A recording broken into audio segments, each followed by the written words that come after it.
खबरों में बने रहने के लिए बेल आइकॉन दबाइए और एबीपी न्यूज को सब्सक्राइब कीजिए। It has been an honor to have served as a member of this august house since 1991. I have had the privilege to serve here as the leader of the opposition from 1998 to 2004 and then subsequently as the leader of the house from 2004 to 2014. Sir, the Rajya Sabha is the Council of States.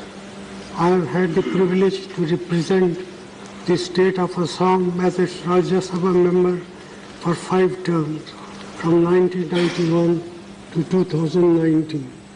Now I have the honor of representing the state of Rajasthan.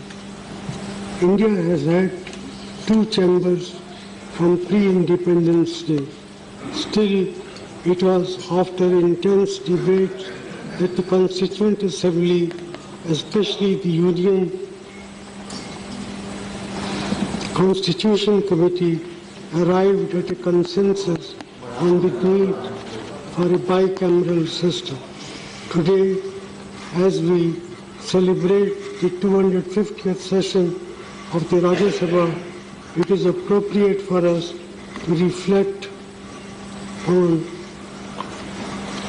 whether we have lived up to the vision of the framers of our Constitution.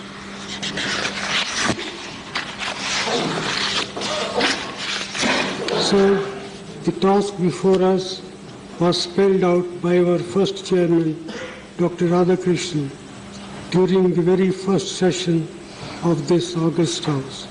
He emphasized that Parliament is not only a legislative but a deliberative body. So far as its deliberative functions are concerned, it will be open to us to make very valuable contribution. We should try to do everything in our power to justify to the public of this country that a second chamber is indeed essential to prevent hasty legislation.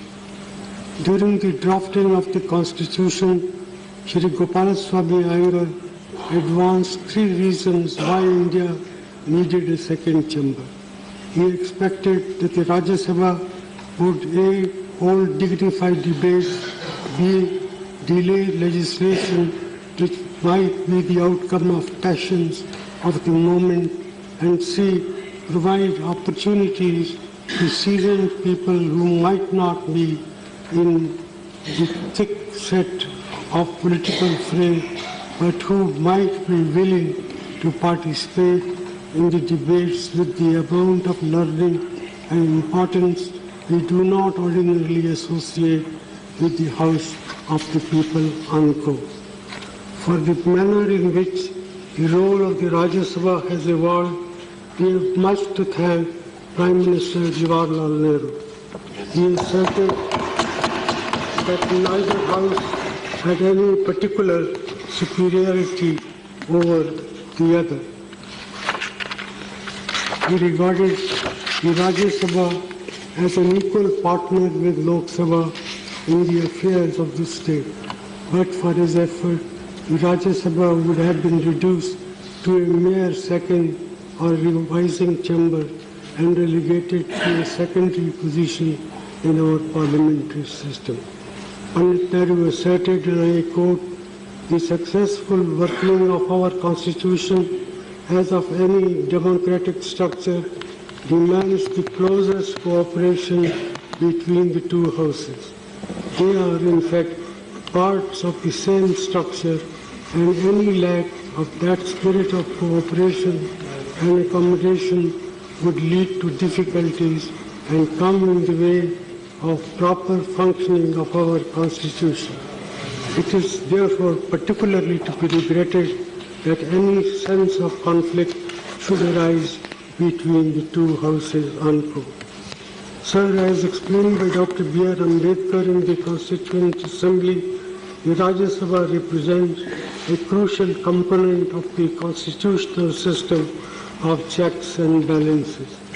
We normally think of checks and balances as operating in different branches of government. However, the Rajya Sabha has a central role to provide checks and balances to a majority government in the Lok Sabha, along with its other key role is to represent the interests of the states in our federal union. When there is criticism of Rajya Sabha, it is fundamentally a misunderstanding of these historic roles bestowed upon this august chamber. It is our duty to ensure that no laws is passed in haste and in an atmosphere of heightened emotion. That said, are there ways in which we can improve our functioning so that we come closer to the idealistic vision of our nation's founder, along with its other key role is to represent the interests of the states in our federal union. When there is criticism of Rajya Sabha, it is fundamentally a misunderstanding of these historic roles bestowed upon this august chamber. It is our duty to ensure that no laws is passed in haste and in an atmosphere of heightened emotion. That said, are there ways in which we can improve our functioning so that we come closer to the idealistic vision of our nation's founder? When it comes to deliberation, sir, we start with an advantage. The Rajya Sabha gets more time to deliberate in comparison to the Lok Sabha, since we are only half the size, and therefore members get more time to share their insights and criticism. But we can help our members perform even better through some procedural improvement. The House must get access to bill much earlier than is the case now. Members should get additional resources such as adequate research staff to allow them to study issues in more depth, and nominated members and those with special expertise in particular topics should be allotted more time for their speeches. I suggest, sir, that every year the Rajya Sabha should find time to debate the state of central-state relations, as this is a Council of States. And also, every year there should be a debate at this Council on the state of nation's health and the state of nation's education.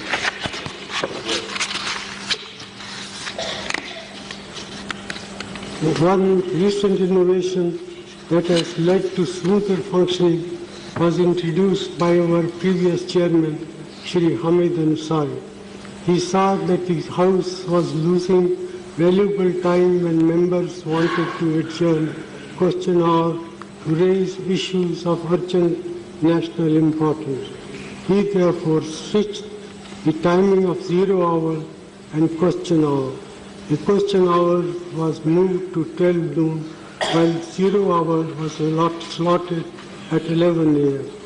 Now members' desire to raise urgent issues is often accommodated as part of 0 hour, and question hour functions much more smoothly. Thus, MPs are now able to hold the government accountable in a full manner right now. But for our chamber to fully fulfill its deliberative function, it is important that we scrutinize bills more thoroughly in committees, where not only the members can apply their minds, but even experts and stakeholder opinions can also be solicited. In the 16th Lok Sabha, only 25% of the bills introduced were referred to committees, much lower than the 71% and 60% in the 15th and 14th Lok Sabha, respectively. I would assert that regardless of what the other house does, it is crucial for our house of what the other house does. It is crucial for, regardless of what the other house does, it is crucial for our house to form select committees to ensure that bills receive the detailed scrutiny that they do deserve. From what I have seen, Rajya Sabha select committees have done a commendable job of improving legislation, and I would urge that we ensure that we follow this practice for all bills that come before this august house. A crucial differentiating factor between the two houses is that Article 110 of the Constitution allows this Lok Sabha precedence in matters of the money bill. In the recent past, we have seen instances of misuse of the money bill provision by the executive, leading to bypassing the Rajya Sabha on crucial legislation of national importance without any deliberation. Those in Treasury benches must ensure that such instances are avoided. It dilutes the stature and importance of our institution, including the Rajya Sabha. The Rajya Sabha is a permanent house. We have been designed in a manner to ensure continuity, as only 1/3 of our members retire every 2 years. We are thus able to build on our collective wisdom without having to start afresh after every general election. This gives us a mandate to strengthen ourselves continuously, to enhance the quality of our input on legislation and on resolving the challenges facing our country. I would further submit, sir, that on some matters this House should be given greater respect by the executive than is the case now. For example, important issues like redrawing the boundaries of a state, or for that matter, abolishing certain states, converting them into union territories, is such a far-reaching proposal, far-reaching legislation. This House, as being Council of State, should be given more power to deal with issues like that. But the government should consult with the Council of States much more effectively before such drastic measures can be considered by the House as a whole. With these words, I once again, sir, thank you for arranging this session of 250th session. We assure you of our full cooperation in making this House a more effective instrument of implementing the national will. Thank you, sir. ये है ABP news, आपको रखे आगे।